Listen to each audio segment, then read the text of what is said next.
how India's Prime Minister was welcomed in Papua New Guinea and how he was greeted by Prime Minister James Marape has taken the internet by storm.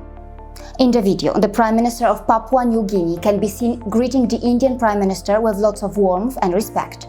As noted by a leading Indian media outlet, in an exemplary gesture of respect, Papua New Guinea Prime Minister James Marape touched the feet of Prime Minister Narendra Modi, who arrived in the island nation on Sunday.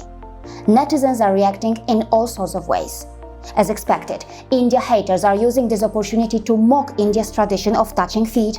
Others consider this as a respectful gesture, while many are starting to feel that India's cultural traditions are now going global.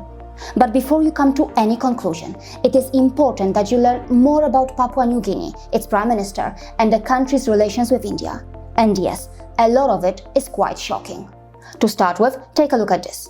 As reported by France 24, Papua New Guinea's Prime Minister James Marape promised that within 10 years, his compatriots will live in the richest black Christian nation in the world. Yes, you heard that right. Christian nation.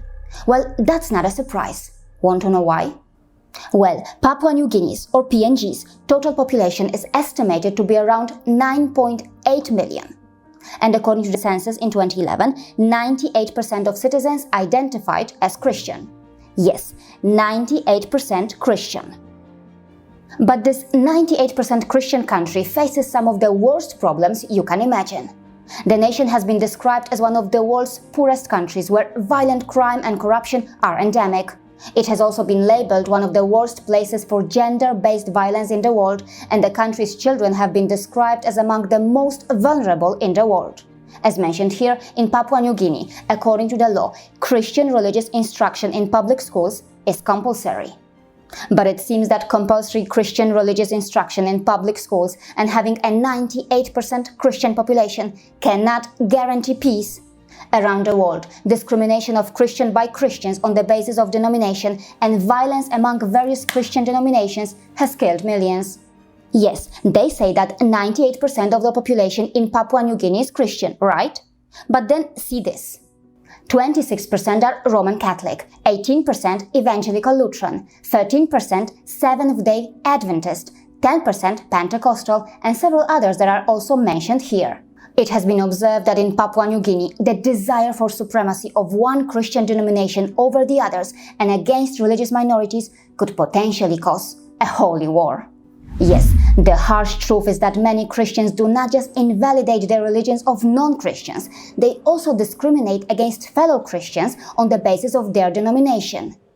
From Europe and America to Africa, this can be seen almost everywhere.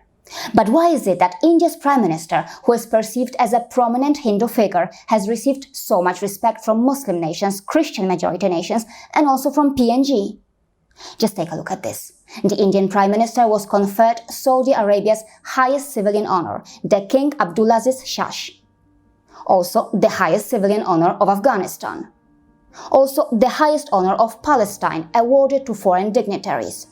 Then, Russia's highest civilian honor. Also, the highest honor of the Maldives awarded to foreign dignitaries.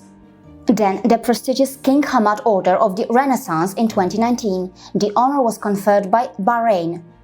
Also, Legion of Merit by the US government. And yes, India's neighbor Bhutan has also honored Prime Minister Modi with the highest civilian decoration.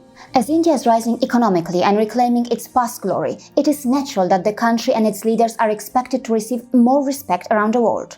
India's rise as a prominent global player is quite noticeable, and its good track record of helping other nations does a lot of good for its reputation. उसमें भी बाधाएं आ रही हैं, जिन्हें हम अपना विश्वसनीय मानते थे। पता चला कि जरूरत के समय वो हमारे साथ नहीं खड़े थे। भारत आपकी प्राथमिकताओं का सम्मान करता है, आपका डेवलपमेंट पार्टनर होने पर गर्व महसूस करता है। मानवीय सहायता हो या फिर आपका विकास, भारत को आप भरोसेमंद पार्टनर के रूप में देख सकते हैं, विश्वास कर सकते हैं। Yes, India is seen as the prominent voice of the global south. Yes, India is considered a reliable voice of the marginalized, oppressed, and those who were colonized. And yes, India has delivered what many others could only preach. For example, India has provided humanitarian aid and disaster relief to PNG from time to time. From drugs for HIV patients and computers and peripherals, India's contribution in the development of PNG can't be overlooked. In a world that is driven by geopolitics and selfish interests, India's willingness to help countries without ulterior motives seems very refreshing. The people of Papua New Guinea have already suffered a lot due to the presence of the European colonial criminals. British colonists, German colonists, and the occupation by Australian forces. The country has seen it all. And yes, Papua New Guinea, one of the most diverse in the world, was Christianized as European missionaries and European colonizers brought Christianity, a religion closely associated with colonization and the destruction of traditional religions and culture. Today, Papua New Guinea is facing a difficult situation. Both China and the West seem to be trying their best to exploit the nation to serve their own geopolitical interests. According to Chen Hong, an expert on Australian and PIC studies at East China Normal University, the US is attempting to mobilize countries in the West Pacific from south to north to create an anti-China front and serve American military adventurism. On the other hand, many in the West fear what has been described as China's strategic encirclement of Australia. In this game of hard power, muscle flexing, and geopolitical dominance between China and the West, there shouldn't be any surprise if Papua New Guinea sees India with a lot of hope and promise. And yes, India, another heavyweight, has what it takes to offer the much-needed balancing act. Again, who else but India? See you again.